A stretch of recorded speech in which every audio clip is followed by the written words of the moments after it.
No, and this question, I think you have to wait till it's done, and we have to go and keep going from game to game. But I think this is a brilliant week for us. When you are in the semi-final, in a tough game against a good opponent we have seen in the week, we play a very good game and get through in the final. And then Tottenham, in the first half we play very well, and today we play in two halves. I think an impressive game. So big credits to the team. Lauren? Erik, it seemed the ball over the top was an opportunity for you to score frequently today. Was that something going into the game that you knew you wanted to do? About what? The ball over the top. So Oh yeah, yeah. That was one of our ideas for this game, to pass the ball and play the ball behind, but also the formation. I think the lads did great in that organization, attacking wise. Could have been better. It can always be better.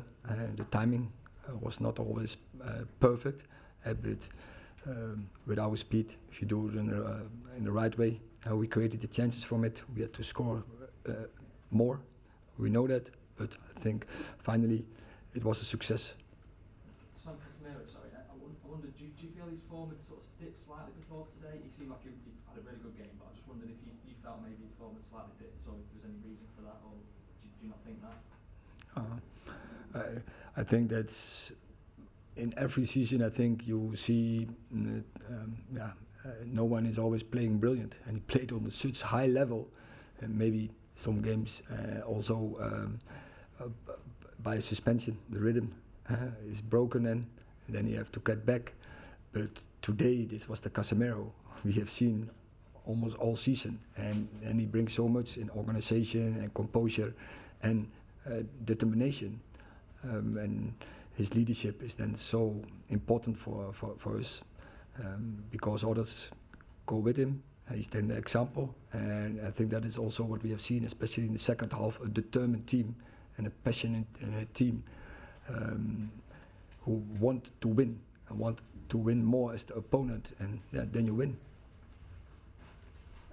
Erik, probably during the first half of that FA Cup semi-final, when Bruno Fernandes picked up that knock, most people would have expected him to be subbed in that game, but he carried on to extra time and then has played 2 matches and scored the winning goal today. What does that say about his resilience? A lot, but I emphasized it all on the Thursday in London.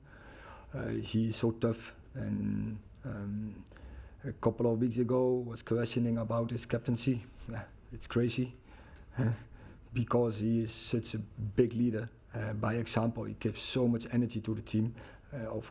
Besides his smartness, but also what you say, his determination, his passion, and his resilience. And so, I think we as a team are so happy. We need such players if you want to win games, if you want to win trophies. Chris? The fans got behind you today, but there's obvious anger towards the ownership issue right now. They were quite vocal today about that. Is that making it harder for you over these final few games of the season, certainly at home, if the fans do carry on like that? We felt really that the fans were behind us, and so we have to focus to be successful, because that is what the fans expect, and they can expect, and they have to rely on us. So we will focus on that, and I'm sure when we give performances like we do all seasonal, the fans are behind us, and there's a lot of energy. There's a really, I think, strong bond between the fans and the players.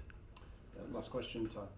Just on Bruno, Erik, and his role on the right today. You picked him on the right in the Aston Villa game, in the Carabao Cup as well, and I think against Man City when they played a high line. What's your reasoning for certain games in playing him on the right wing? Because it seems like a tactic in those sort of third man runs and getting on the ball. Is there something in that? What's sort of the reason for it?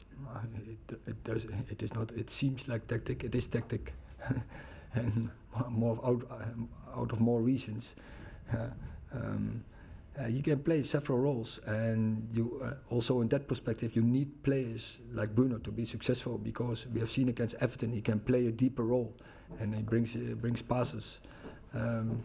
As a 10, we know what he can, but also from a side, he's a very good presser. He understands the moment when to close down, when to bring the opponent in trouble.